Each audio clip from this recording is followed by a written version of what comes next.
It's been 56 days since President Trump's administration asked for emergency funding to address the border. It's been 17 times the Democrats have voted no on this floor to deal with the issue. 2 times the New York Times has editorialized about getting something done. Even Mexico is sending 15,000 troops to their southern border. Everybody understands the crisis. On the Senate, 30-1 in committee. I think that's probably making history with very few bills that have ever been able to deal. 30-1. On this side of the aisle, when you have in these chambers, the Democrats, what are they doing? They're playing politics. If you watched the Rules Committee last night, it's not something that a majority party should be proud of.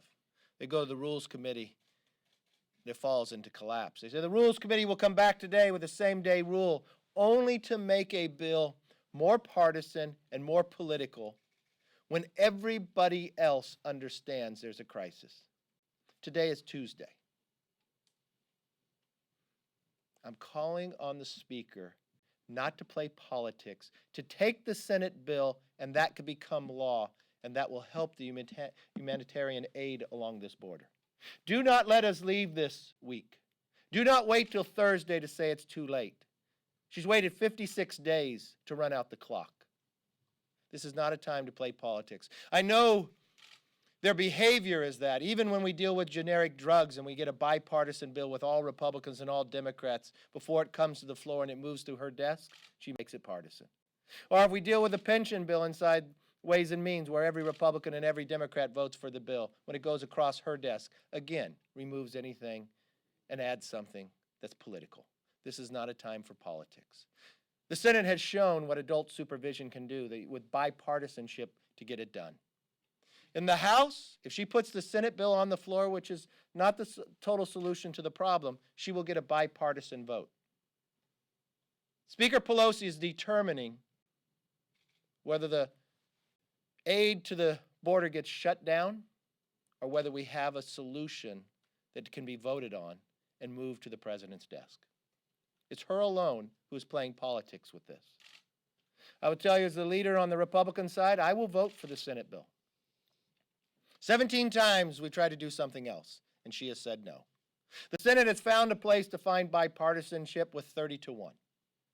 It will not solve all the problems, but it will address a situation in need right now. I do not want to see this House leave and celebrate an Independence Day with a crisis on this border when we could have acted. Nancy Pelosi has to answer this question.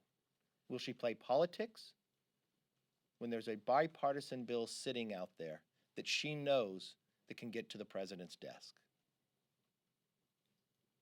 This will be a turning point in deciding which action that she wants to take. Will she continue down the path of always playing politics, or will she finally put people before politics? With that, I'll open it up to questions. Yes, ma'am? Can you respond to the rape allegations made against President Trump, and do you find Eve Jean Carroll to be believable? I've never met her. I understand what the president said, so I know nothing more about the situation. Do you think it was appropriate for him to say she's not my type? I haven't seen that or read that. I know the president said this is not true. I haven't know anything else about it, so take the president. Do you believe the president? Yes, I believe the president. Yes. I have a question for Congressman Cheney. Yes. Ms. Cheney, you seem to be in a Twitter war lately with Alexandria Ocasio-Cortez, and I wonder if you could just explain why you're pushing back so hard on her. Well, I think that any member who suggested, as she did, that the camps on the U.S. border are concentration camps, deserves that. That's a comment that is clearly ludicrous, clearly something that, she must be responded to. And I think right now we've got work to do. It's important work we need to do. And I think that allegations that somehow the United States is operating in a way that is in any way a parallel to the Holocaust is just completely ludicrous. I think she ought to apologize for it, and I think that we ought to be in a position where, rather than launching attacks like that, which are clearly political on their face, clearly misinformed, we all ought to be working to try to help the crisis at the border, both the security and the humanitarian crisis at the border. And she and all of her colleagues, many of her colleagues, have now prevented us from bringing the bill to the floor that would do that 17 times. So I think it's very important that we focus on the fact that this is real Congress. This isn't model Congress. We have real work to do, and we ought to be getting that work done.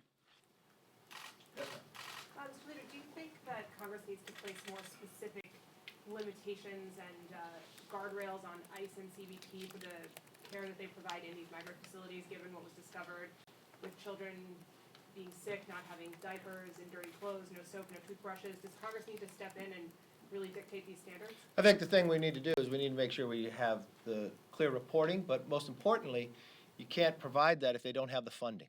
I know I've been to the border numerous times. I think every member in Congress should go to the border for themselves and actually see what's transpiring down there. But there are individuals who are working there that are using their own money to supply those needs for the children. That is why it's unbelievable to me that Speaker Pelosi would still play games with this. The idea that they go to the Rules Committee as a majority party, having a bill to come up where they're playing politics to start up with, and they can't even pass that. Then they're going to come back today with some other bill that'll go more politics. The idea that they're going to deny the ability to have overtime when you know that there's a crisis. 144,000 people were apprehended illegally crossing the border. Those are only the ones who were apprehended. Take perspective of what the projections are going to be. More than 1 million people this year. That is twice the size of the capital city of California. And the idea that the Democrats are going to hold up money to the individuals that have to carry this out along the border, that actually care for these individuals too, it's ludicrous. Thank you very much.